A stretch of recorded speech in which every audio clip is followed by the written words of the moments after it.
begin transmission. Hello, everybody. It is Chris and Ben and Milton for a big one tonight. This is Outer Rim Transmission episode 156.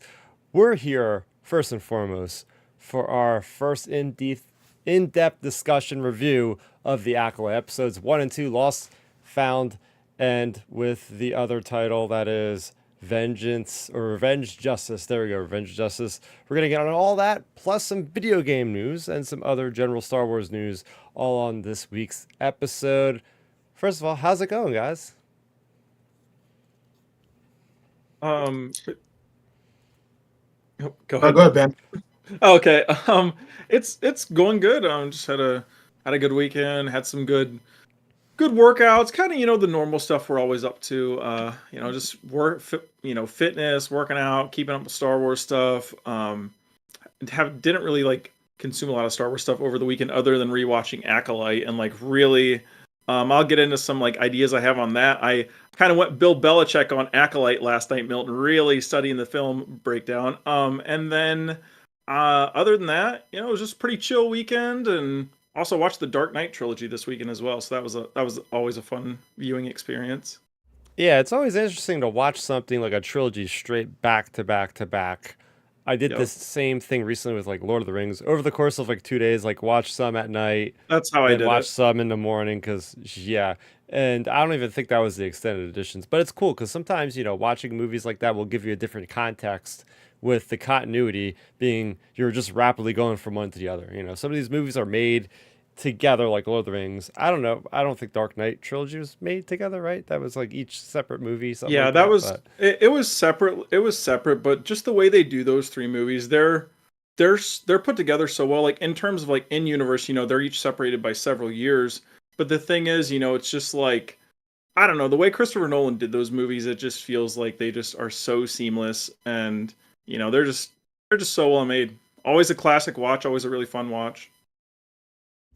Yeah, what's up with you, Milton? Have you been to any of those little flea markets with the figures, with the different collectibles lately? Nah, not over the past month. Just been kind of busy normally on the weekends lately, but I haven't really had a chance to get down to see anything. I think the last time I was at a little vintage toy store was about a month ago. I think down in Virginia, but there was really nothing that I liked that was there. So I haven't really gotten anything when it comes to vintage toys or games. Um, Stuff that's related to Star Wars.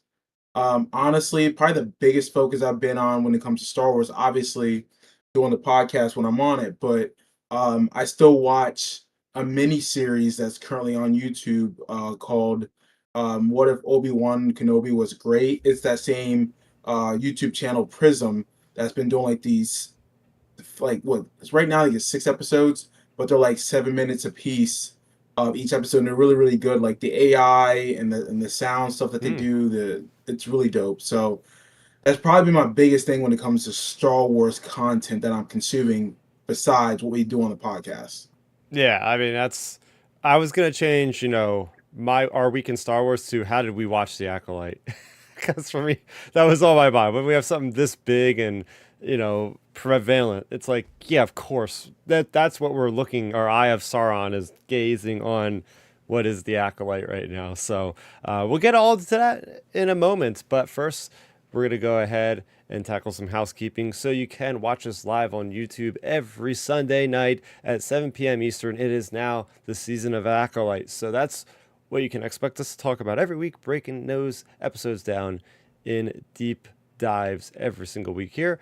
And if you can't catch us at the hour, no problem. You could always listen to us wherever podcasts are found. Just search Outer Rim Transmission on your favorite podcast streaming service, such as Apple and Google. Actually, no, not even Google. Sorry, that is now defunct and extinct. That doesn't exist anymore. You got to go to Spotify. You got to go to Amazon, and there's Podcast Catcher, which is I think the one I use. So there we go. Going against the grain a little bit. Going against the grain. But jumping right into what released this week, we had 2 comics. As always, me and Matthew over on the Star Wars Underworld Tractor Beam Show. Every Wednesday we break these down in depth. So getting into, we have the High Republic issue number 8 and Star Wars issue number 47. So yeah, we're getting down to the wire for both of those series. But the biggest release I'll say we had this week was Star Wars Hunters, and I have a review on the channel. But again, just giving my thoughts for those of you that haven't watched the video review.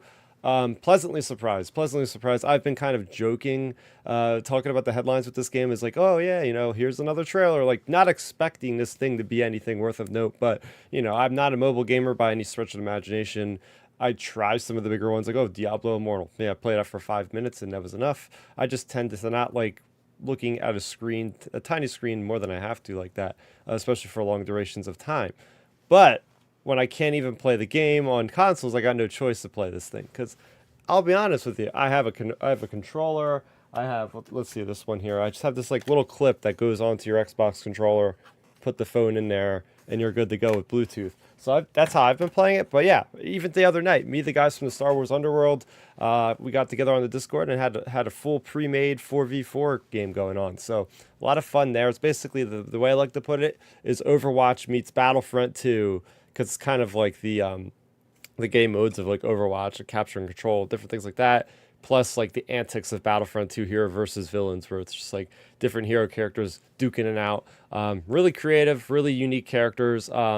Best thing for this one is the gameplay is like unbelievably smooth on a phone. I can't get over it. I've been hearing recently like more and more that there are AAA games coming to the latest iPhone with the chip in there. It's just insane. So yeah, we're at that bridging point now where some console games are going to be in quality on the phone. So it's kind of crazy to think about.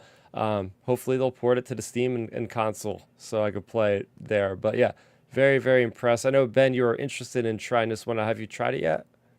Yeah, no, I haven't had a chance to try it this week just because I was watching the Acolyte, and then I just had a bunch of stuff going on with family and friends and some relative stuff. So I just haven't had a chance to do it, but I'm probably gonna end up doing it, sometime this week since things are calming down a little Oh bit yeah. more schedule wise. Oh But yeah, yeah. I've heard good things about it though. Like I have a cousin who's he's definitely more on the like playing a lot of mobile games side of things than console, and Oh. he really really likes it a Hmm.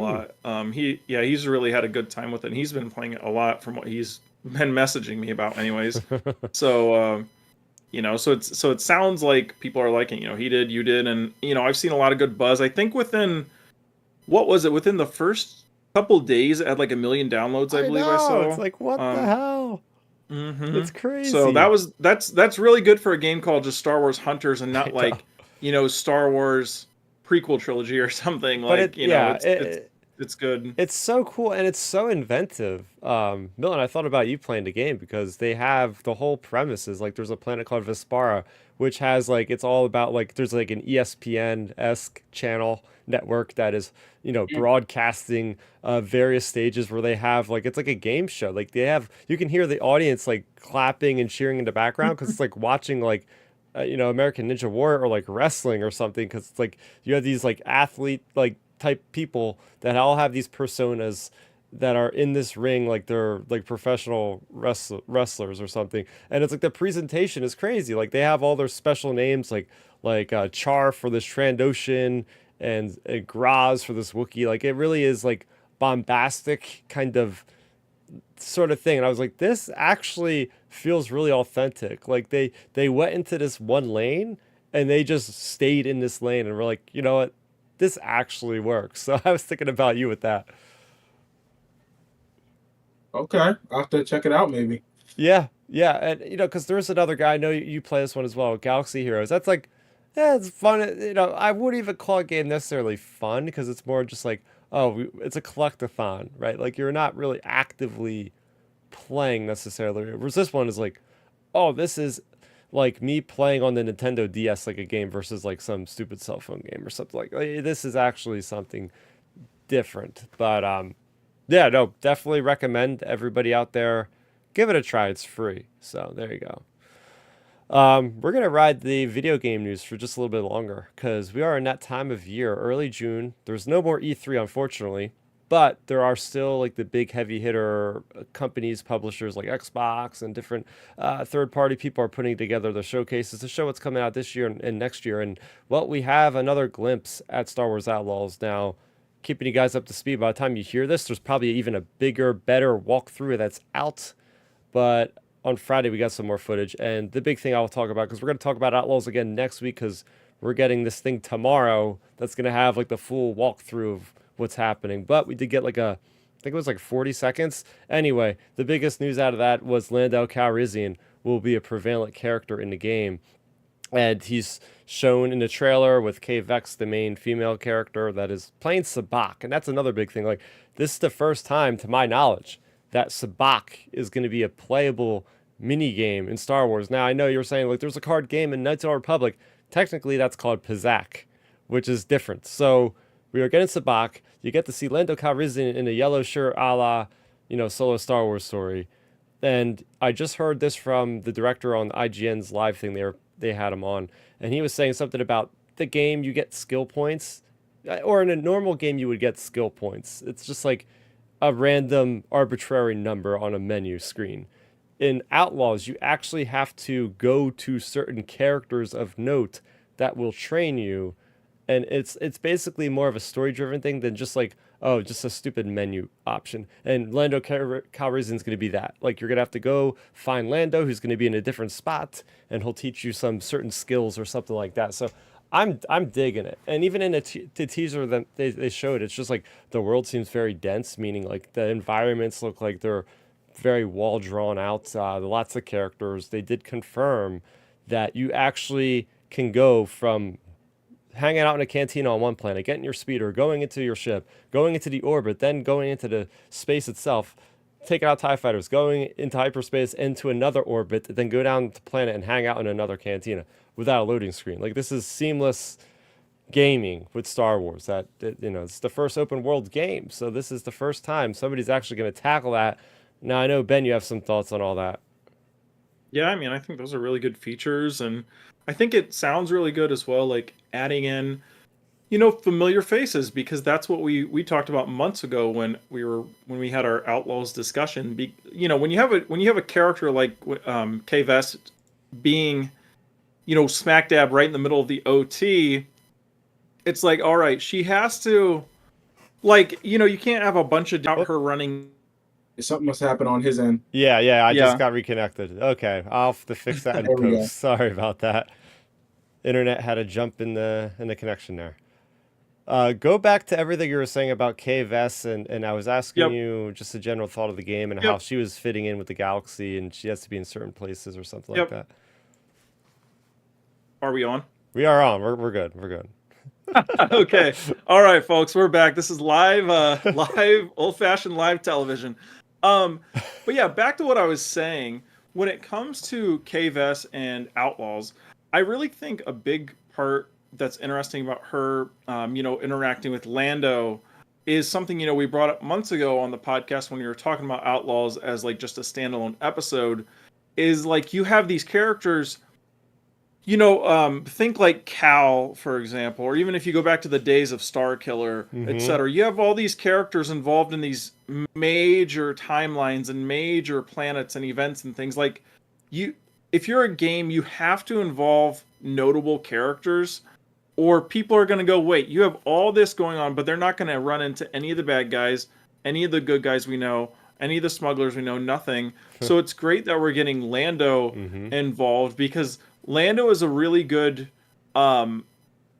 checkpoint, I would say, checkbox on the good guy side of things, and like we already seen, we know Jabba too. So like, we're getting these familiar characters that aren't necessarily like your Vaders or Lukes, but they're really good characters that fit in kind of with like the whole underworld smuggler crime vibe that this game is supposed to be giving out. So I really like how they're doing that. Like, Lando is a perfect character to sprinkle in this regard. Oh yeah. And finally, one last thing to talk about before we get our Acolyte is the Indiana Jones game. We talk about all Lucasfilm properties on here for the most part. I think I might have mentioned Willow a few times. So yeah, we try to cover our Lucasfilm bases here. The Xbox Showcase just came out today, and Indiana Jones, which is coming out this year, had an awesome trailer that really showcases. Yep. Did you see this one? Yeah, I saw that one when I was just scrolling through social media. Yeah, like this afternoon. I don't know if I was watching during the actual live showcase, so I don't know if they included like all of that point, because it seemed like it was a lengthy thing. But anyway, they showed like the in-game like cinematics of Mm. him fighting on a ship or something, and he's like in a disguise, and it just was like it was an Indiana Jones movie happening on my big screen. Like it was that good, and I'm happy that they're not skimping out on, the finances to actually make this thing be like bombastic and Yep. a huge cinematic set piece. And the gameplay, I'm sure, it just looks awesome with the whip action. Like it's a whole new physics engine just to handle this sort of thing. We've never seen this kind of style in a video game, so I'm floored by how good this looks. Oh yeah, I thought it looks really good.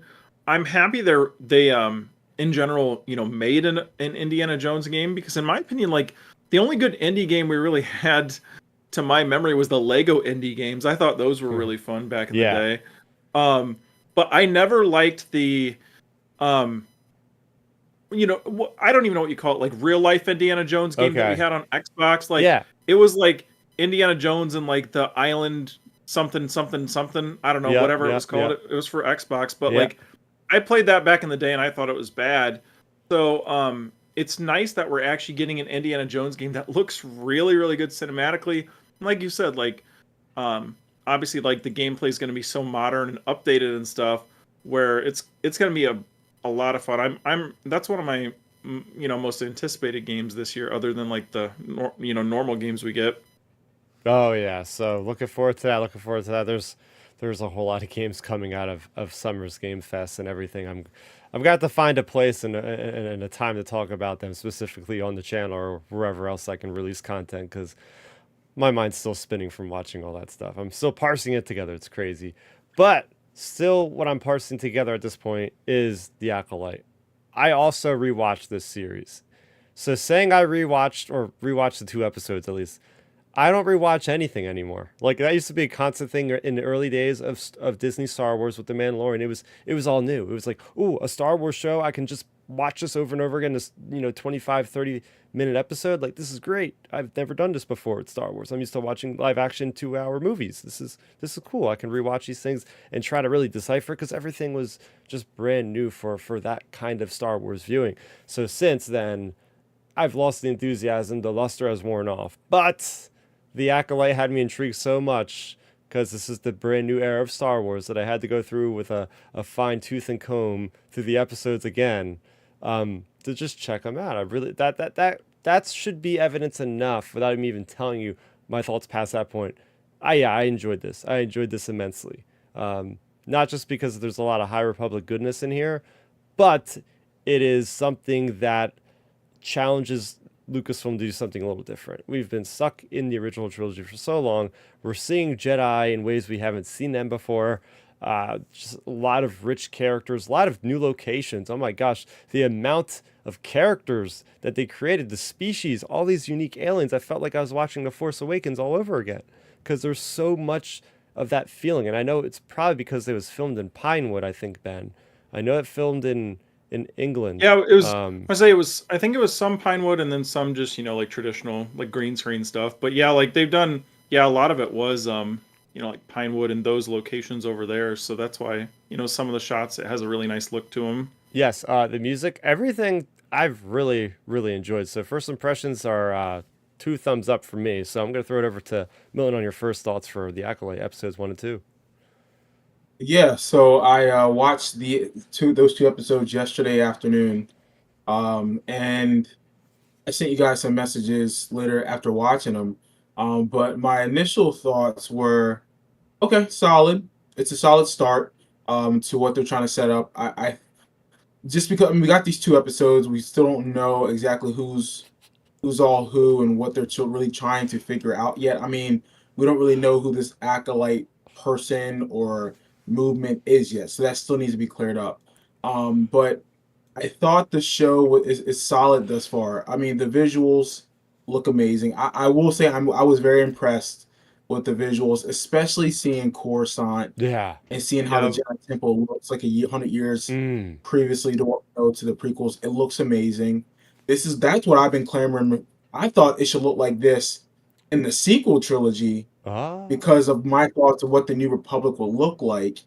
post the Empire. So to us to see, I guess, and I keep saying this is the Silver Age of the Jedi The Golden because we're Age, going into close, that Gold close. Age and then obviously to whatever.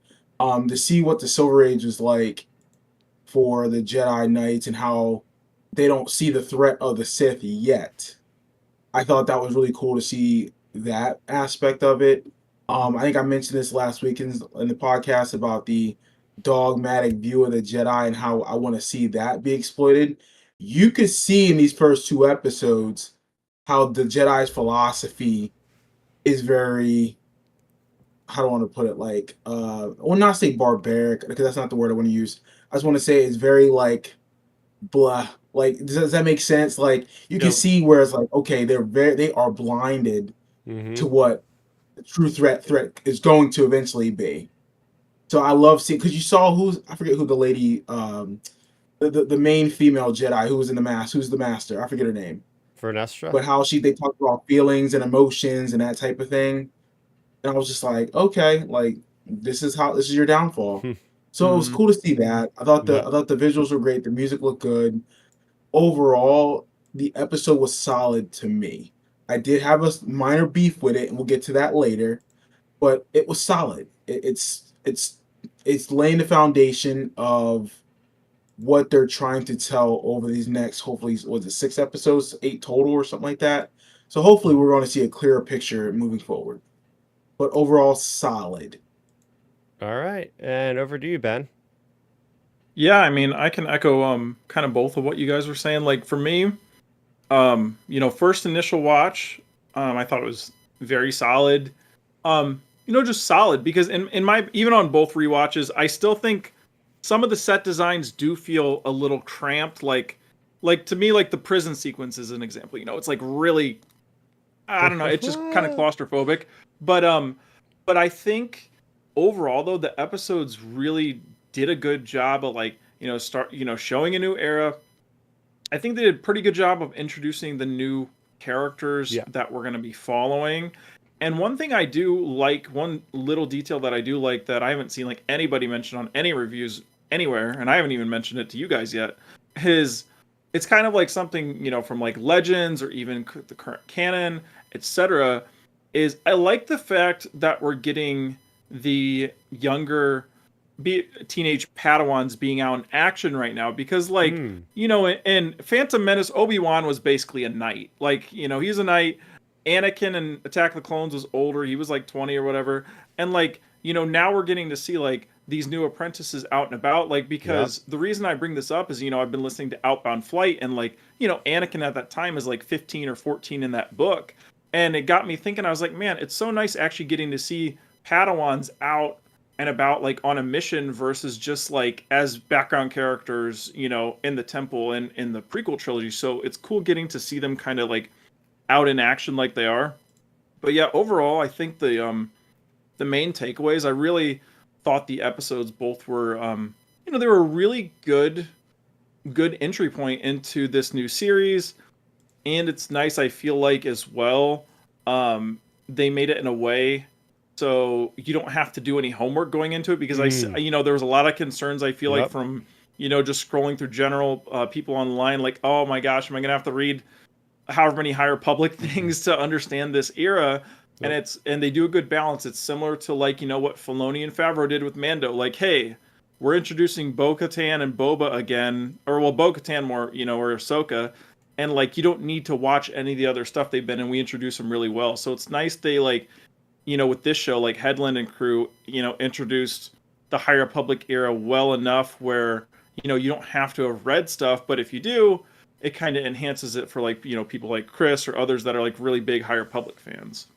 Yeah. At the very least, I think it's a great idea to just throw them in the costumes, Yep. the golden robes, and even having the mission attire when they go out into the field was just, that was a nice touch. But like, I have a video about this on our channel, the big connections, and the other one was like, oh, a vector, like, oh yeah, that's a cool fighter. You can learn all about it by reading the books, but by no means do you have to know what the heck that thing is right now. Like, it's not like too in depth. And as far as, and I'm sure we will get more in depth as we learn more about characters like Vernestra Rowe, the Green Mary Allen that's lived 100 and something years at this point. Even things like the Barrage Vow, which technically were created before the High Republic was a thing. Vader killed somebody out there in the field when he first got his armor to get his lightsaber and to bleed his lightsaber for the first time. That was the first Jedi Master he had killed. And it was this guy that did something called the Barrage Vow, where he was ashamed of something he had done. So he basically extricated himself from the Jedi Order to go into this meditation. And that was crazy. Like, this is one of the first times where, well, not they've done this a few times, but it's one of the big ones that I've been waiting a long time to actually get mentioned in any live action or even animation for that matter. So they got a comic book thing that is a big deal, and they highlight it and shine a light on it in this episode. I was just like, the second episode with Torben. Like, this is the benefit of having this universe that is all one thing, is you can start folding in these things and learn more about them. But I want to go back and start from the very beginning, because I know I at least really enjoyed the idea that yeah, is it really kind of a crappy thing when Carrie Ann Moss dies in the first 5 minutes? Yeah, but at the same time, I also Yup. appreciate it because I it's like, hey, they are not holding back. This is, and I'm Right. and to preemptively say, I'm pretty sure she'll probably be in a flashback at some point. I don't think they'll bring her on for just like that 5 minute scene, but that shows you the lethality of the Acolyte from the get go from May's character. So that's where we'll I start there.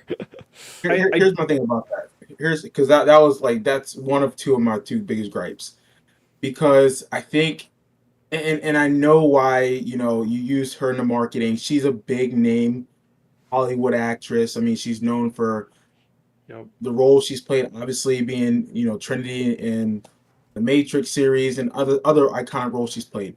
She's a name. I get that. You need to market that to get eyeballs, not only on the American market, but international market. She's known. She ain't no nobody. However, I'm to believe, and this is from what I've read, what I've seen. I'm to believe that her character is supposed to be badass, and she's nice, and she's one of the better Jedi's from how I'm reading everything. And May, who is the twin, all of a sudden just wrecks her with some knives. Now I Yeah, know it's she did the sick. Force to distract her and all that stuff. I get that. However, with the logic of how you develop a character and how you show that character to us, there's no way that character is not smart enough to see that coming. So I just felt, and this is a gripe of the show, I felt to bring that major actor to come and play that role and to kill her off, and I timed it. It was 7 minutes and 32 yep seconds she's within the show. And it's like, that's kind of a waste, because honestly, she's all over the promotional material. Now, you're right. She's probably one of the MacGuffins. Obviously, the May's hunting people that were responsible for her mom dying, all that type of stuff.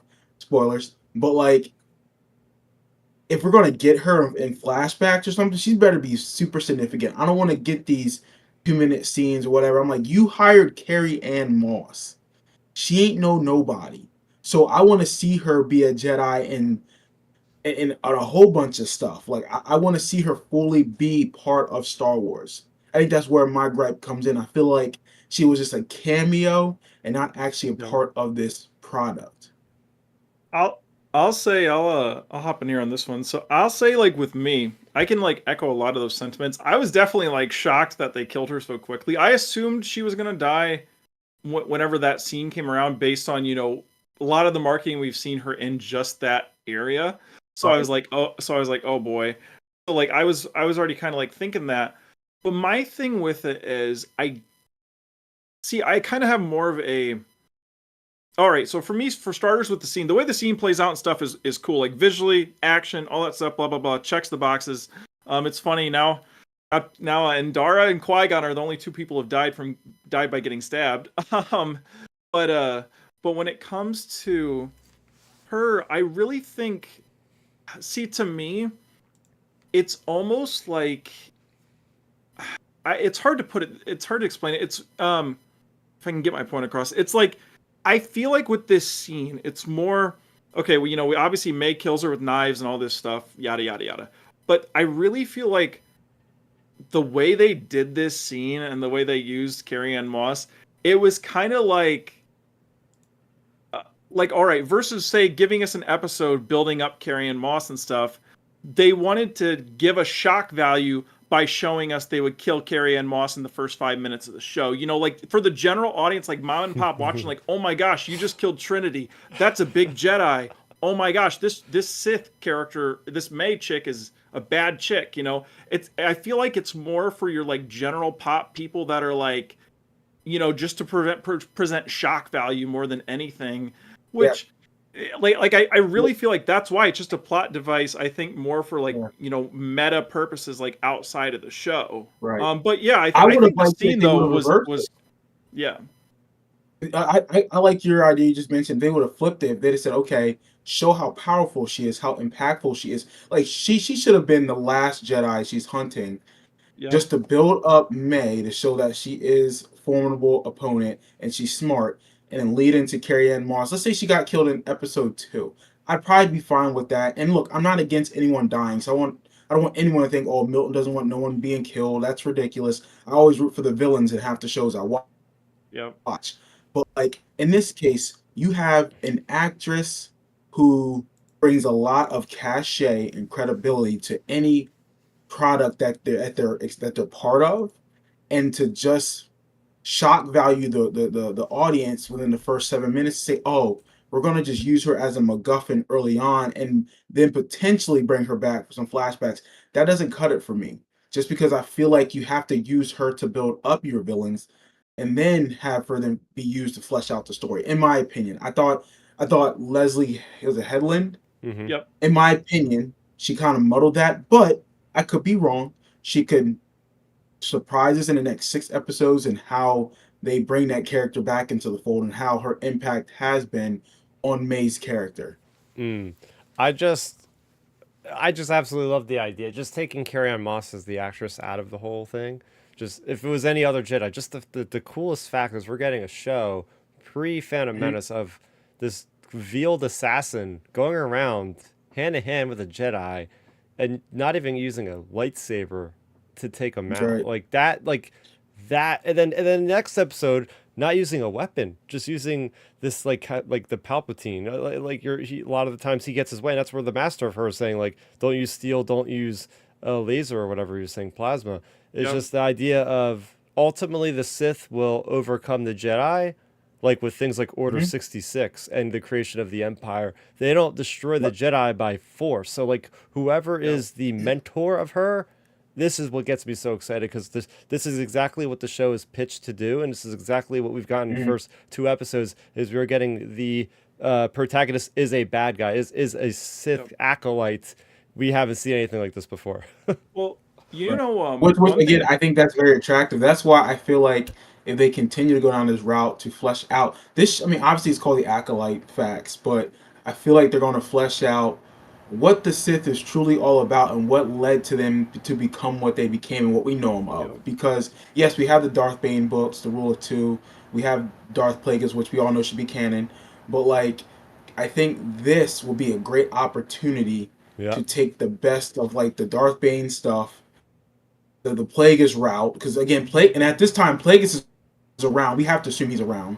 Palpatine ain't born yet. He's probably, well, Palpatine's probably Well, 50 because ish. right now, Milton, to Yeah, So he's right not now, this alive is yet. Plagueis' time, to give you right? I mean, Chris, am I wrong well, here? No. so here's to give you a little Okay. super quick age rundown, because I was listening to a stream that broke the math on down on this the other day. So based on opening opening crawl of this thing, 100 years before the rise of the Empire, which we assume that'd be Revenge of the Sith. So this is more like 85 years before Phantom Menace. So Right. this would kind of put Plagueis, if you like base it on legends, roughly. The thing is with Plagueis right now, he'd be more like the 20-year-old age range. So the thing is, actually right now we'd have, unless they could always stretch the age potential because of like, dark side of the force, blah blah blah, whatever dark side stuff. But the thing is, what the character that would actually be even more in terms of, if you go like strictly by the numbers, like Darth Tenebris, Plagueis's master, would be in Yeah. his prime right now. He'd be like in his 40s. So like he would be in his prime. Plagueis could be he like based on numbers he'd probably be in his 20s. So like Mhm. they could do that. But like I said, I saw a stream break this down the other day, so that's why the numbers are so fresh off the head. It's so yeah, Plagueis could, but then again, they could. Plagueis technically isn't in canon in terms of the book, so like they could just make Plagueis a little bit older and say, hey, he used the dark side to like stay alive longer or something. But yeah, that's just Right. to kind of give you a breakdown. Like Tenebris is probably 40s ish, and then Plagueis Mhm. is 20s ish. Yeah. Which is what I didn't realize. So thank you for that. But yeah, Yep. but I really feel like this show is going to do. I'm hoping they're going to do a good job to flesh out some of that lore that we know of the Sith. Like this be the best way to cherry pick the best of the Sith's, Yep. indoctrination and put it in the show to say, oh my God, like I read that somewhere. I can see why the Acolyte is doing this. He or she is a part of creating the Sith and what we know them to become. Like this, it's a great opportunity. That's giving me hope for this show because of this is a villain focused show. I don't care what anyone tells me. Like I know it's the title, but yes, we're going to see Jedi, but there's no way the Jedi should come out as the good guys at the end of this series. I'm sorry. Like we should feel like the Acolyte succeeded some way, shape, or form at the end of this series. Oh yeah. Oh yeah, definitely. Like we said, that intro to all this stuff to kind of kick things Yeah. off with her getting killed was like I think a Right. good kickoff to kind of like that mystery, Yeah. to that intrigue and all that stuff. And like I really do think one nice touch about the way they killed off Master and Dara is like, it's to me the funny thing is of all things, it gave me flashbacks to Man of Steel actually, because it reminded me of the final scene with Zod and Superman, where like the hero's got to choose: am I going to kill this guy or Oh. save these people? So it's kind of like they're using the Jedi's weakness against them, where it's like, okay, you're either going to get killed or we're going to kill the bartender. So like you got to pick, and like it was kind of like that type of a moment, but in reverse, Mm. with a bad guy doing it, and I really did like that they use kind of like she kind of used the Jedi's weakness against them, because they're worried about protecting keepers of peace, Mhm. defending people, etc. So like I thought that was a nice touch. Oh yeah. So, what do you guys? And I'll throw this one over to Milton. What did you think overall of the whole idea of Osha and May being twins? Did you like that storyline? Where they're going with that so far? Um. Were you shocked? Like, what was your reaction to all that? So far, I don't mind it. I'm looking forward to their interaction together once they officially open their mouths and start talking to each other. I'm curious to see what happened when they were kids. Mm. Just because there's a fire, right? I think they said May started the Yep. fire, Yep. correct? Mm-hmm. So I'm curious to see how they're going to play that out and how their connection is going to most likely lead to someone being axed. Like one of them has to die, my opinion. But I don't mind the whole twin scenario. And let's be real here. Twins are very synonymous in Star Wars. I mean, you got the obviously Luke and Leia. You have the legends, Jaina and Jason. You got these characters. You got the twins in the Old Republic game. Was it a couple years ago that came out? So twins Yeah. Oh is yeah. not Yeah. Yeah. unusual. Yep. So I don't mind it at all. It works if you do it right. So yeah, I think it has the potential to be a strong plot point within the show if done right. So we have to just let it play out these next 6 episodes. Another positive thing I will say before I let you guys go next, can I say I didn't mind or I actually like that crawl that they showed at the beginning of the show. Yep. Yeah. I I will like I say like that was that they're pretty doing good. that. I will say that was pretty solid. I said, okay, that hooked me because I liked how I said, before that. I was like, oh, okay, they're setting the Yes. timeline up. But yeah, And I like how we'll they throw that in said. there. Yeah, I like how they said in the crawl. They were like, "Oh, but there are certain people that are learning this Yes, other way of the force." I'm like, "Oh, we're yeah, getting I into the thought that good was cool. stuff here." Yeah, That is enticing. but no, But like I do like the idea of the twins. I think it will be successful if done right. I think the actress is a solid actress. I'm just curious to see. No, is it Osha? Is that yep. how you say her Yep. name? Osha. I'm curious to see her tap into her powers again because she tried to do it but she couldn't. Mm. So I want to see how that's going to play out because we're gonna have to see them fight each other eventually. Yeah, I've been after my rewatch, I made extra I made sure that I paid attention to May and Ocean now that I knew they were bonds. They have this vision at one point. They have to say something about we are one. And I'm looking Yes. at that like, okay, there's going to be some other thing that think could happen. So like, if Yep. this is another way they're a dyad, I think maybe they're a dyad in the Force. Um, Yep. is this like something where it's all in somebody's head the whole time? Like, I feel like there could be another Um, huge moment. I I don't know. I'll let you guys it, talk because I must say I'll it could be. I mean, potentially. I didn't think of that initially. I didn't think of the Rise of Skywalker or Last Jedi version of what they're trying to do. I just felt this was very much like a twin thing in the sense of like Okay. real life in a lot of ways. You Yeah. know, you feel your twin's pain. Hmm. You have that internal connection. I think obviously with Star Wars and the Force and them being both Force sensitive heightens it. So yes, they're going to have those attached memories and connections. So that has a potential to be. This might be the seeds of the dyad stuff. So yeah, it has the potential to be that. Oh yeah. Oh yeah. yeah. All right, guys. So this is where I sent that big breakdown message. So as I said earlier, Milton, I went full Bill Belichick Saturday night, really studying these episodes here. So this is my take on the twin thing. Actually, it's not my take. I've seen other people talk about it too, but I wanted to like break it down. There's obviously holes in the argument, but maybe they'll be explained away by Force Jedi Sith stuff. Um, so there's a running theory going around, and that maybe they're one person. So basically, like maybe like when Osha's potentially asleep, maybe it's like letting May out, or maybe when like Mm. Osha's distressed, it's letting May out, but then back in. Because the way they do the shots, like so opening shot, for example, all the stuff with May and Indara, Acolyte, then boom, Osha Yep. wakes up, and Yep. then there's context clues. So like the guy asked her, "Oh, what were you doing last night?" She's like, "Oh, it's none of your business." And they're like, "Oh, no rest for the wicked." And I feel Oh like it's just like yeah. kind of weird foreshadowing them saying no rest for the wicked. And then even the line Chris mentioned, it's like, "Oh, we're always together, we are one," all this stuff. And then even like some of the stuff, like maybe they could be wording the lines just on the edge of telling us but not telling us. So like for example, why did Osha leave the Jedi Order? Like you have maybe she's dealing with this almost say split personality type situation, Mm.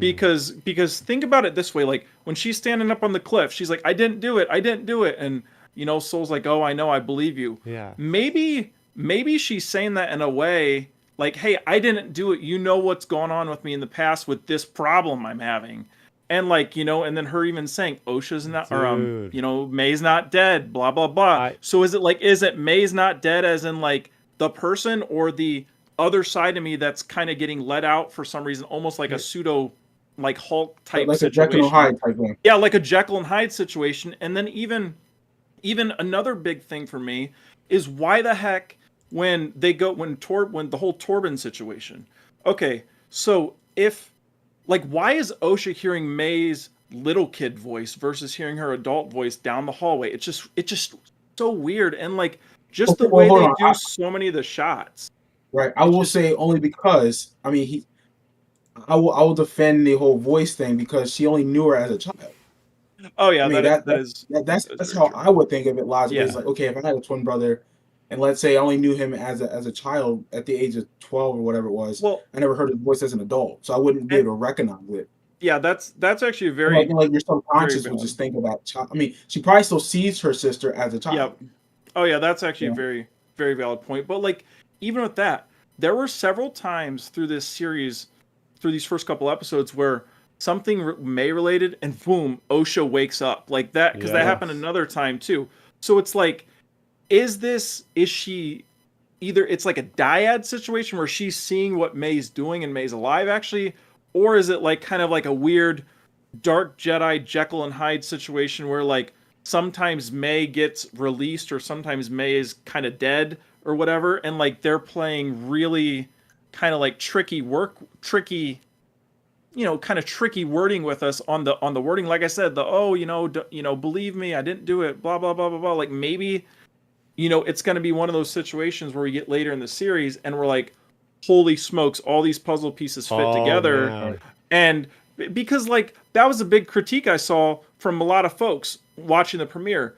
Hey, they just gave us the twist pretty much in the marketing if you just kind of like looked at it, the twin twist.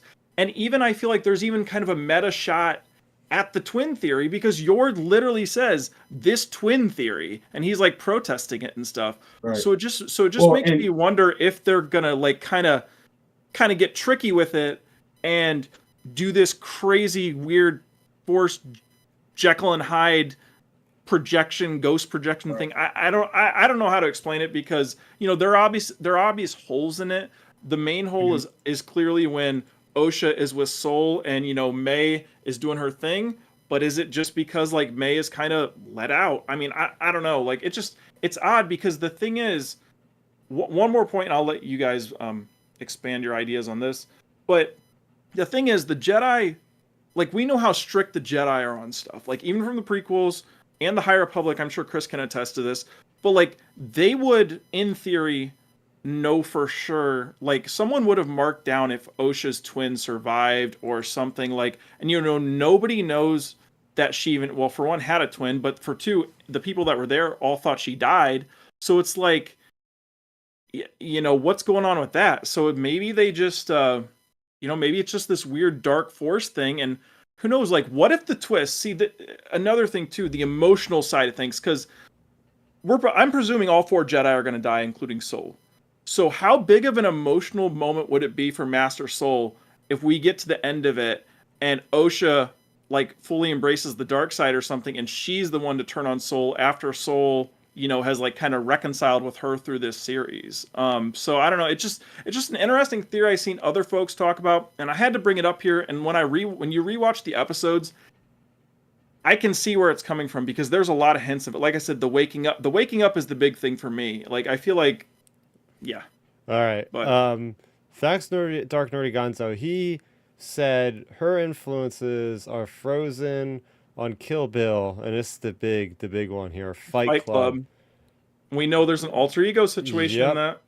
She said that was a requirement for everybody working on the movies to watch that. So I feel pretty good about this theory. I think all of us putting our things together, and something I want to add to this is I don't know what prequel movie it was in, but I think it's Mace Windu or somebody. Yoda references like the cloud of the dark side or something like that. Like maybe May could actually channel like this. I don't know if it would be physical or a mental kind of cloud that would kind of, and it's probably in Legends books. I think like Sith can control this aura around them to like go and sneak around and stuff like that. So maybe that's kind of what Osha does. I don't know, but yeah, it just seems. Yep. Yeah, I noticed a lot of these things too without even knowing about this theory. I just thought Sounds like, very complicated to me. Like I mean, look, if it's truly that theory, then they better make it work. They better get rid of the holes because I'll be the Yep. first one to be like, that's overly complicated. Why would you do that? Just stick with the twins being just twins. Because Yep. here's my thing though, and the only reason why I was given to your theory is because of what they look like. They didn't even change their hair, which is And odd you would change because your here's hair the if you're an thing. yeah, adult. Yeah. Like, Yes, because here's the thing though, like I can understand OSHA's view or hairstyle. I get that. But May, I assume, has not seen her sister in how long? There's no way the numbers would suggest there's no way she would have that same exact hairstyle as her hmm sister. So your theory could potentially be accurate if they're not changing their hairstyles either. Like you would think one would have like a short haircut, one would have dreadlocks, well, yep. whatever. It's just that's odd to me. I will say if they do this theory, they better uncomplicated because I would be the first one to wreck it if and it's Oh then yeah. trash and or then if it doesn't have a good payoff. and I then will one say thing. though, Hold on a when we're sec. on the ocean. Oh, go on, Chris. Yeah, one last thing. Force projection. I think what might be happening is like during sleep, like for instance, when she's talking to the Sith Master, she uses some kind of form of force projection to go to that world to confer with the Master and all that sort of thing. Like that could describe like how the hell is she in two places at once? Yep. And if True, she can't but I if she mean, can't control it, right. But here's the thing that we all know how powerful that is, and I mean, it's deadly. Is she mm, really that powerful of a force user to sustain that and not die? I mean, Luke did it and died. You know what I'm saying? Like it's mm, Like you have to be ultra powerful, and that's my only critique about that. Yeah, I think with this whole thing, like if we go back to like the old school Mythbusters, the 3 tier of busted, confirmed, or plausible, I think we're in like the plausible side right now, where there's a Yeah. chance, but we still need to fill in some more details because, like you said, Milton, there's obvious clear holes in this theory. It's just like you could see where it's coming from because like they've already revealed the twist, unless the only twist they're going to give us is the the Sith character in the mask, because like Right. there's that possibility as well. And I do want to say, next to Lee Jung Jae, Amanda Stenberg is great in this role, Oh especially yeah. like her scenes as like Osha being like all panicky, and like all of her scenes when she was like worried about getting like confronted by the Jedi. I thought those were all excellent scenes. Mhm. um and I do want to say an interesting point as well. So when it comes to like talking about like this Sith side of stuff, I mean, I guess this whole series is the Sith side of things. Um, an interesting wording. So I sent the article in the group chat over the weekend. So it was a year or two ago. So Daphne Keane, who's on the show, obviously, she said like she described the show as the Sith infiltrating the Jedi. So does that mean we have like a Sith or a bad guy amongst the midst of the Jedi, or could that lead into like the Potentially. whole OSHA thing? Oh Like shit, yeah. that's why I'm so interested is like, Yeah. she used the word infiltrating. It's like, man, maybe the masked character is going to be someone we like, Yeah. maybe one of the I'm heroes we're telling you, following. this shows the seeds to show us, like they're planting the seeds to show us how powerful the Hmm. Sith has evolved compared to the Jedi. I mean, Palpatine Yep. did it. Palpatine was looking them dead in the eye, and he was a Sith Lord.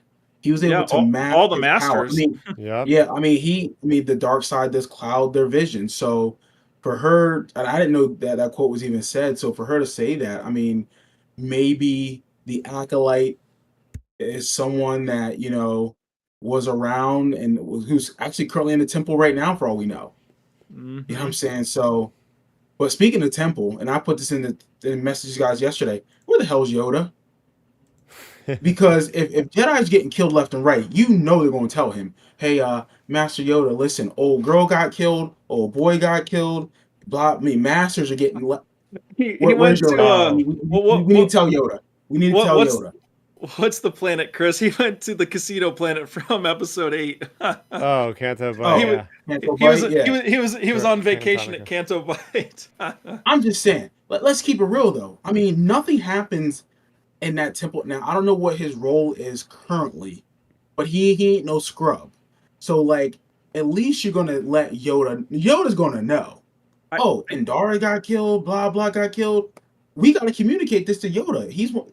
Somebody get Yoda on the phone. Somebody text him real quick. Like Here's I the he do. thing. Here's the thing. In the send him a tweet.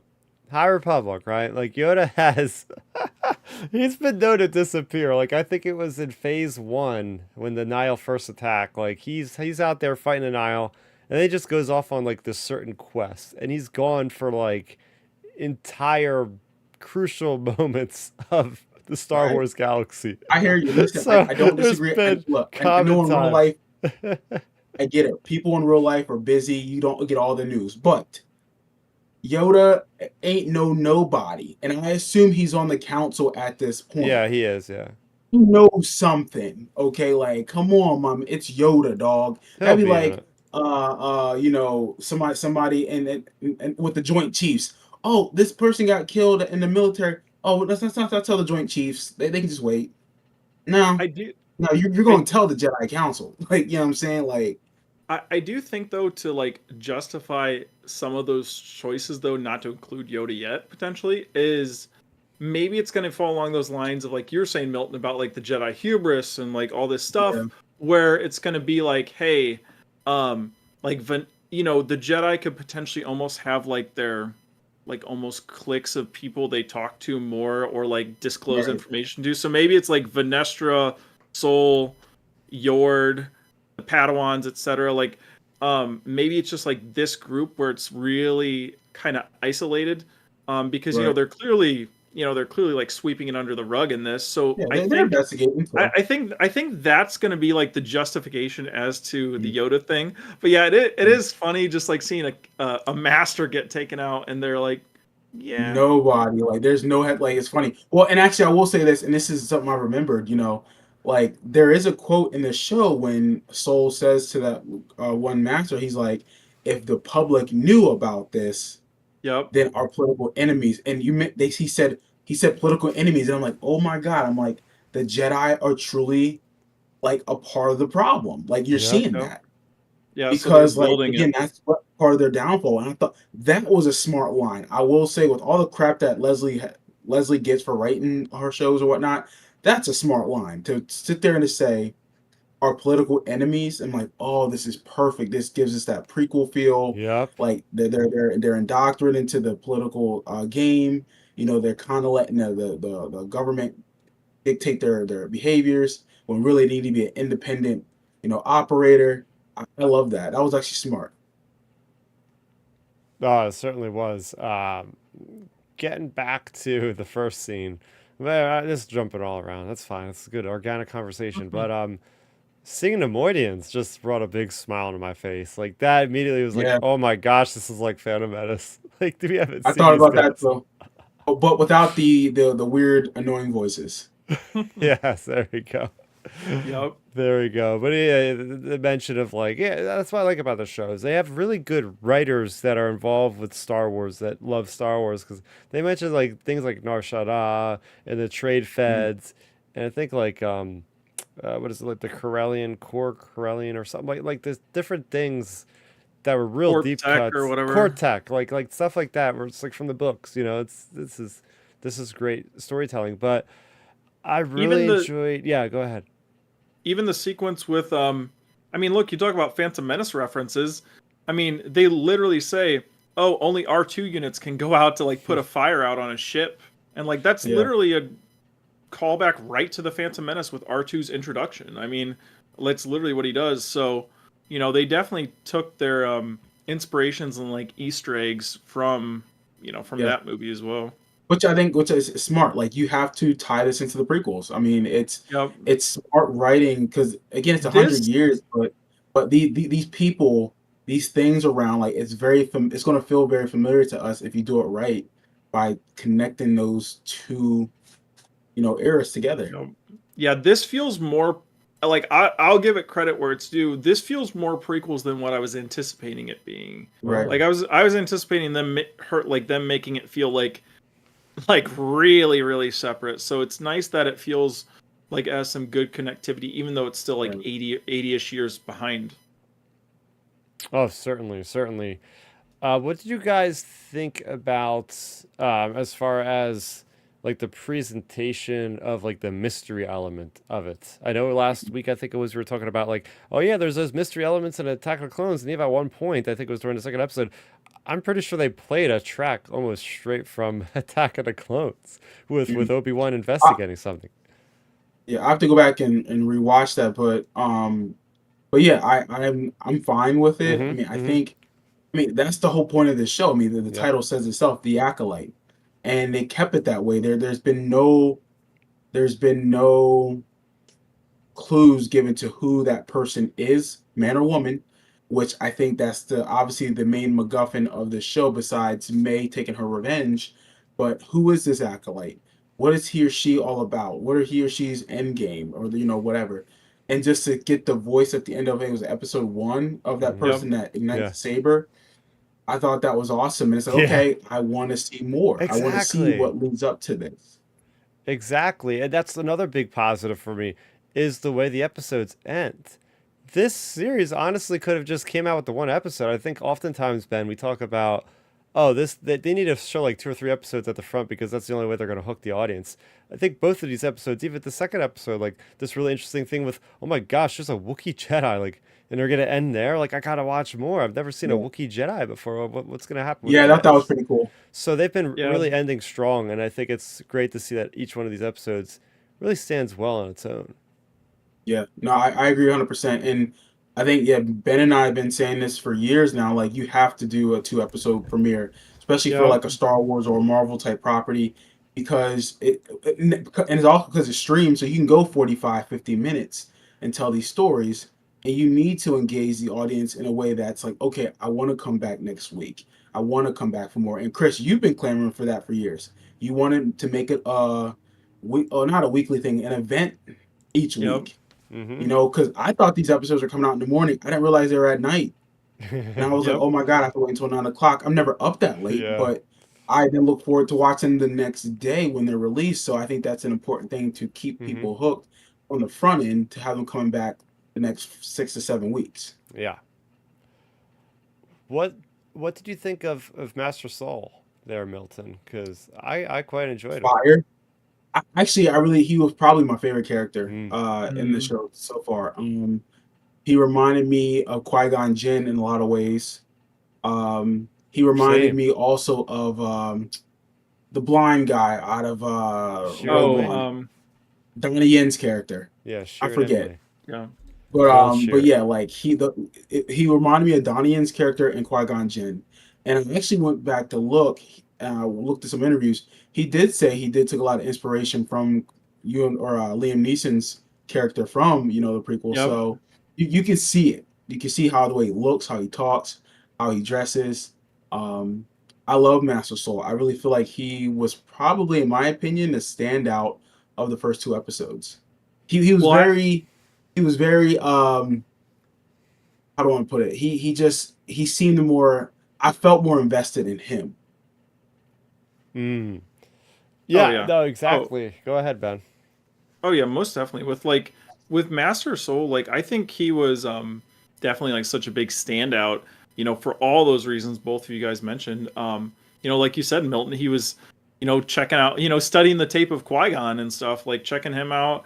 And like I saw even a another little interview with him talking, and he mentioned even the differences. If you guys haven't seen, like he mentioned like the differences with him and Qui-Gon. It was like he was saying like his character is like a little more emotional and like more, Mhm. Qui-Gon's more, yeah, obviously Qui-Gon's more like I guess you would say like comfortable with like how he views things and whatnot and things, but like Soul's more, more emotional in his like investments in like the people and stuff. So like um it's going to be interesting, just like, you know, even like him pointing out the little bits of differences. Like, I feel like that could be a player in this series because, his heartstrings are getting pulled by the twins here.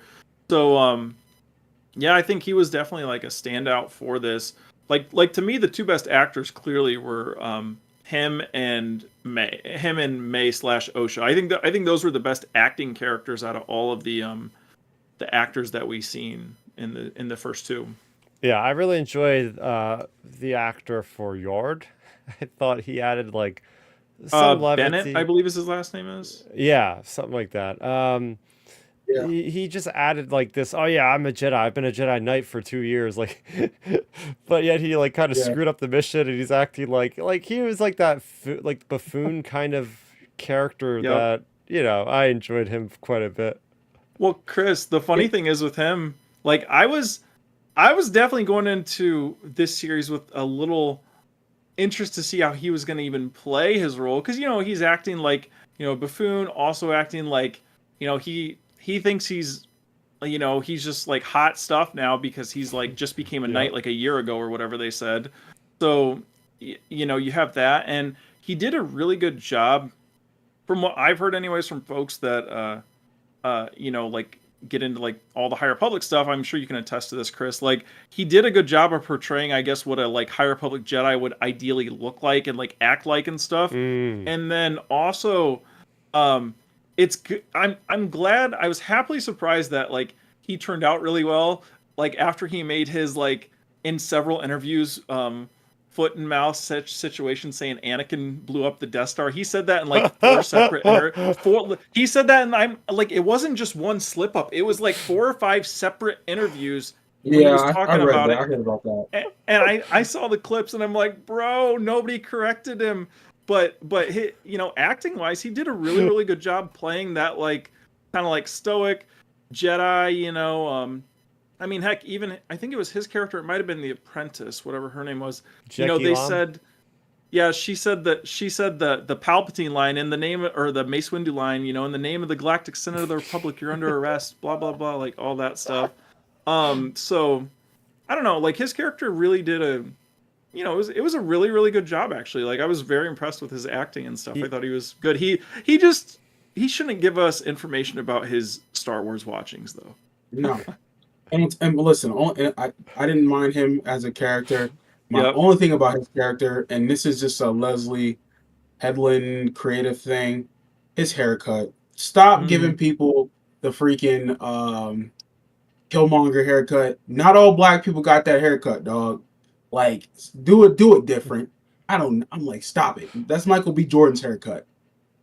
Like, you can go with something different. Like, just keeping it real. Other than that, though, I didn't mind him. also, yeah, another character, Jackie Lam. We got our first live action Thielen, so that's really cool. Put your clothes on, Yord, like that whole thing, like, Yep. pretty good, pretty good. Yeah, I forgot that was old girl from the Logan movie. Yeah, is Yeah. that crazy? I was X-23. like, why does that name sound familiar? And I looked her up. I'm like, oh shit. I'm like, that's the ex girl. I'm like, she was wrecking X-23. people in that movie. Hell yeah! And then we get what's the guy's name? Kimir? Oh yeah, Quimir? is it Chimere or Chimere? I don't know. It's something like that. I think it's Chimere actually. Now that I'm said it out loud, but yeah, we get Chimere. His character, I think, was very intriguing, as well because like maybe he's another Acolyte student because we see him like working with May. We even see him like interacting obviously with Osha, and like just his dealings as well. It's an interesting idea with him. Like maybe he's the bad guy. He's like the big bad. Because I know when the episodes first came out, Milton, Chris and I were both messaging like maybe Kamir could be the bad guy. Like because think of it as like kind of a reverse Yoda Dagobah situation. Like he's just acting like this kind of like wonky poison shop dealer. What if when he's talking about like maybe it's him as the bad guy because even Right. Soul says you couldn't tell me what your master's face looks like even if you wanted to. So it's just Right. like maybe Kamir is, or who knows, maybe these two are the two Acolyte students that are getting groomed to eventually maybe one person maybe it's a fight to the death who can be the main student or something eventually. Like because he definitely has the force because he sensed we've seen him like sense her before she even like walked in and stuff. So like yeah, his character is going to be really interesting, and the actor that played him I think played that role very well. Yeah, he is a really fun actor to watch. I mean, Mm, it's just it's nice to have that kind of scoundrel esque character. You gotta wonder with him, like, is he also kind of an acolyte? Like, what is his role? Because he's also talking. He knows this master guy. I think he's yep. more than just a supplier of different different things for the character of May. Mhm. So I'm curious to see what the hierarchy is like. Yep. Well, here's something to put out there for you guys. This was one of my critiques of these two episodes. I guess since we're just like bouncing around all these episodes or all these scenes, this is one of my critiques of these episodes. I don't know if this was like a thing in the High Republic, Chris. So feel free to 100% correct me if this is in canon or something. But I thought it was a little wacky and wonky that they kind of made Jedi be like pseudo cops. Like Master Soul's like, oh, we'll let you off with a warning. Like what are we gonna get him writing up a ticket here or something? Like I don't know. I just thought it was just so, maybe it's like a verbal warning as like, oh, we'll come back and like do our Jedi thing and arrest you. But I don't know. I just thought it was weird. It felt like they were kind of like pseudo cops when Soul said that. I was just like, okay, that's a little odd, but I guess we'll just like go with it. And that's what I was gonna ask you do they make the Jedi seem kind of like copish in the High Republic? No, not at all. Or is, That was oh, different. okay, Yeah. okay. So it wasn't just me because I was like, I don't know. I just thought it was a little odd, but that whole scene overall, I thought it was creative and thoughtful. Like, I especially I do like that they did they kind of it's like a George Lucas thing, I would say, like kind of. You know what I mean, Milton? Going back to the simple things, when they did the whole, oh, hey, wait, instead of going in and charging this guy, let's use the person Yeah. that looks just like May. Osha, you go in and just, walk right in on the guy Yep. and just see what happens. Like, that felt Right. like a move like George Uh-huh. would probably do because it's like, it's something like a kid would come up with, and it was the Padawan's idea. So like, I Mhm. really, really, really like that decision. But just like the resolution of that scene where Soul's like, "Hey, we're gonna write you up a warning," it was just kind of like, Yeah. okay, I'm just gonna ignore that line. Yeah, that was nonsensical, honestly. And I mean, look, I know Jedi's are the keeper of the peace, and George took a lot of influence of creating the Jedi from the old samurais and also Yeah, Sheriff of the old Wild West. Those are the two biggest influences on Jedi Knights. But I mean, honestly, there's no need for them to say, "I'm gonna give you a warning." Like, just use the Force, knock them out, and get the information and be out there. Like, you're right. It seemed kind of weird, but it didn't take me out of it, honestly. And I think that was probably used as like a piece of humor. I mean, I think that's yeah. probably why they put it in Oh there. I yeah, don't think it it was was really 100% just real so world humor. Oh yeah, yeah, yeah, and I think you're right. I think it kind of felt too real world. It's like, because like I mean, she does mention. Oh no, they say you're under arrest in the prequels too. yeah, So, but I mean, it's again, they are kind of their own law enforcement too. I mean, they're another branch of the law, just separate from the Republic. yeah. I guess they're Hmm. kind of like special ops. Yeah, I've always viewed them as like honestly as like the FBI or like the U.S. Marshals. Yeah. In a lot of True. ways. Yeah, True. because I mean, I guess if you think about it, like realistically, like if you look at Phantom Menace, I mean, Qui-Gon and Obi-Wan are 100% like U.S. Marshals going in to like Yes, talk to some yes. I mean, they're folks. they're Like, fe- like United States Marshals are federal agents. mm, FBI, obviously federal agents, and they're different from normal police. I mean, like they yeah, have that more is true. authority in a lot of ways. So that's why I understand the elements of them talking about like arresting someone, crimes against the republic. I mean, when a Mm, U.S. Marshal or FBI guy, charge you, say, hey, there's charges against the state. yeah. There's federal charges being, it's not like, oh, we're going to cite you for, indecent exposure. No, we aren't doing all Yeah. that. It's gotta be major stuff. Well, here's something too to put out there. Here's a question for you guys. I'm not sure if I'm going completely off of Chris's notes here, but hey, um, so here's a question. You talking about like the state with like the marshals and all these things. Just a question to open the floor with. So like, what do you guys think of the political aspect of this show? Because we have Master Soul mentioning our political enemies. Like, I wonder if we're gonna see like potentially like a Senate sequence, maybe, and like get an anti-Jedi sentiment at some point or something. Because like he literally says our political enemies. Like maybe we get something like that. Yeah, I mean, Go ahead, Chris. yeah, as far as going around and seeing, so explain in more detail exactly what the question was again. So like, what So do I, you I do? Do think you I think what think Ben go ahead, Ben. do you think we're gonna like so like Soul bringing up our political enemies like what he mentioned? Hmm. So like, do you think we're gonna like see something like maybe from outside of the story of Hmm. the stuff going on with the Jedi and stuff going on with May and the gang? Do you think we're gonna get some sort of public sequence where it's gonna be like referencing something that had happened with the Jedi's, like maybe a political thing? Because like in Revenge of the Sith, we see all this chaos with the Emperor and Mm-hmm. the Senate and all these things. Like, do you think we're gonna get something political wise? Because like, why would they mention our political enemies? Like, Oh, who are sure, the sure, Jedi? sure. Who Yeah. who are the Jedi's political enemies right Hmm. now? I guess Yeah. that's my question. Yeah, yeah, no, I have the same question when I heard that line. I mean, we don't know anything of the High Republic. The only enemies were Yeah. the Nile, right? And that was Hmm. basically it. So it's Interesting. like, huh, what's happening now? So yeah, I would like to see that though. If they make an allusion to something, I would hope that they pay it off. I mean, that's where the show could really shine, right? Is like not only could it show us the degradation of the Jedi, but the Republic as a whole as well.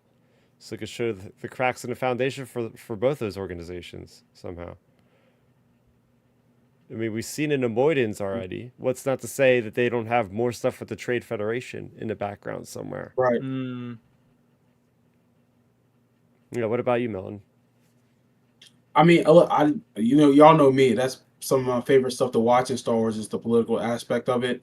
So if we start getting the seeds of, what Darth Tenebris and all them are working in the Yep. background or the Acolyte, whatever, they start getting the Trade Federation, they started working with X, Y, and Z to start plotting against the Jedi. and then it ties into politics, I'm all about it, especially if they do it right. So yeah, I would love to see it. Yeah, there you go. And any last thoughts on the premiere? We'll give our last thoughts and we'll rank it out of 10. I'll throw it over to So Ben, I'll or I'll start. throw it I'll go over to, yeah, first go ahead, to Mo, go conclude ahead. it. So overall, I thought these two episodes again were solid. I mean, it did its job to establish its universe and what they're trying to do. Was it a perfect two episodes? No, I think there was things that I disagreed with. There are things that I really liked. There's some things that I didn't like. But overall, it wasn't a bad two episodes. And this ties into my point of seeing some of the stuff on social media about like there has been review bombed by Mm, audiences and yep. all this other crap. I've seen reviews, they're saying that it's slow and it's Yeah, boring. And that's fine. That's your opinion. yeah, yeah, true. But let's give the show an opportunity. Let's give it a chance. It's only been two episodes. Hmm. If the next two episodes are trash, that means we're halfway through. Then we can truly say the show isn't good. But I honestly felt that these first two episodes were a solid start. Would I have done things a little differently here or there? Absolutely, but I'm not the writer nor creator of this show. I have to trust that Leslie and Kathleen and their team is going to steer this ship into the direction and tell the story that they want to tell that fits into Star Wars.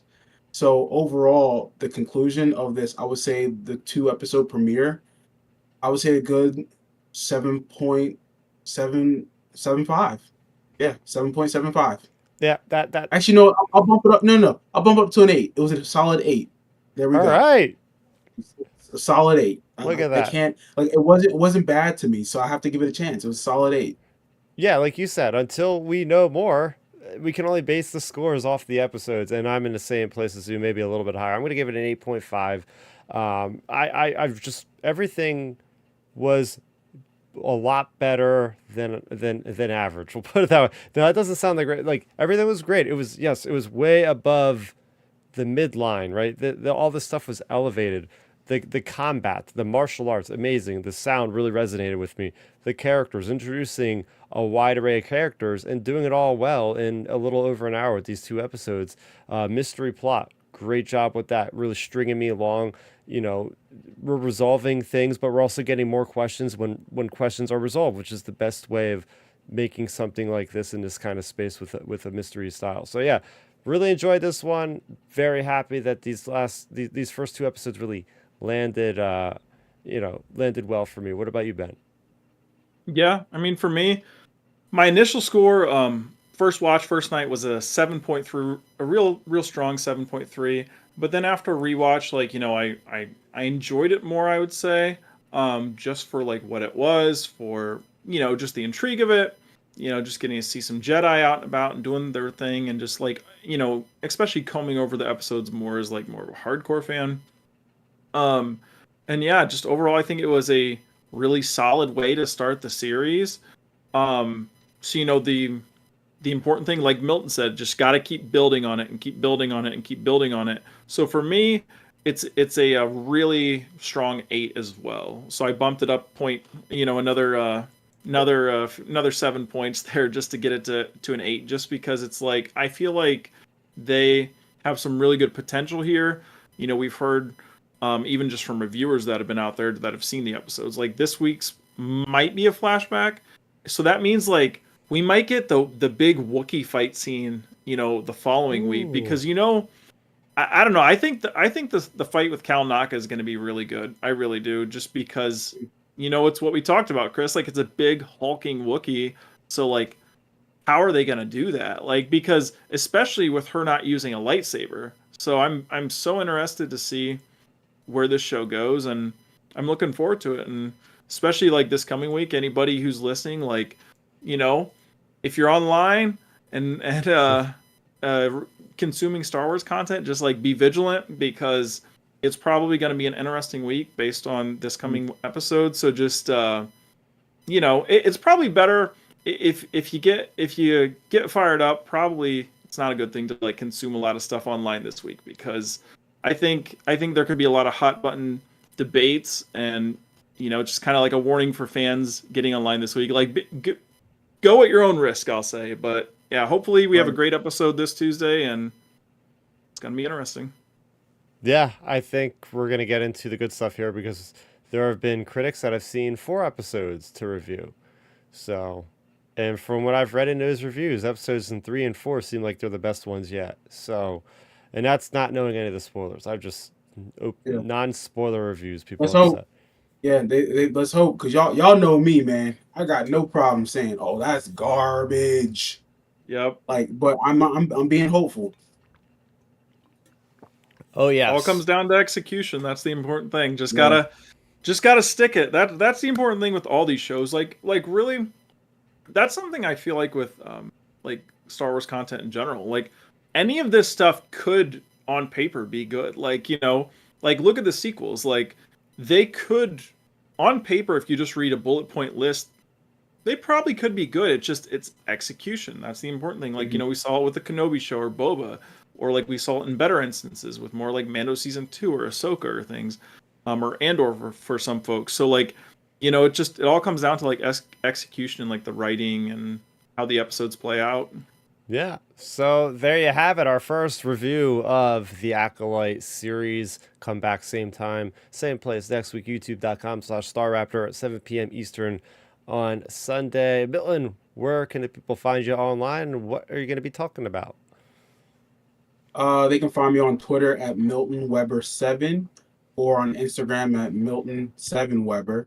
Um, yeah, usually again I would like to post funny stuff or sports related items, especially on my Instagram.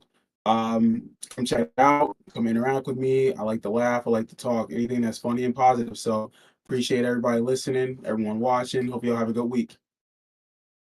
There we go. And Ben? Yeah, you can find me on Twitter and Instagram at Real Ben Maynard. I'm always on there just talking Star Wars or fitness, or that's pretty much it. Star Wars, fitness, and some other little things. All right, and you can find me here at youtube.com/Starrapter. Remember, you could always download the podcast after the fact. Just search Outer Rim Transmission on any of your podcast apps. Well, that's going to do it here for episode 156 of Outer Rim Transmission. Thanks, everybody, for joining us. We'll see you this time next week. For Ben, for Milton, for Chris, a.k.a. Starrapter, thanks for watching.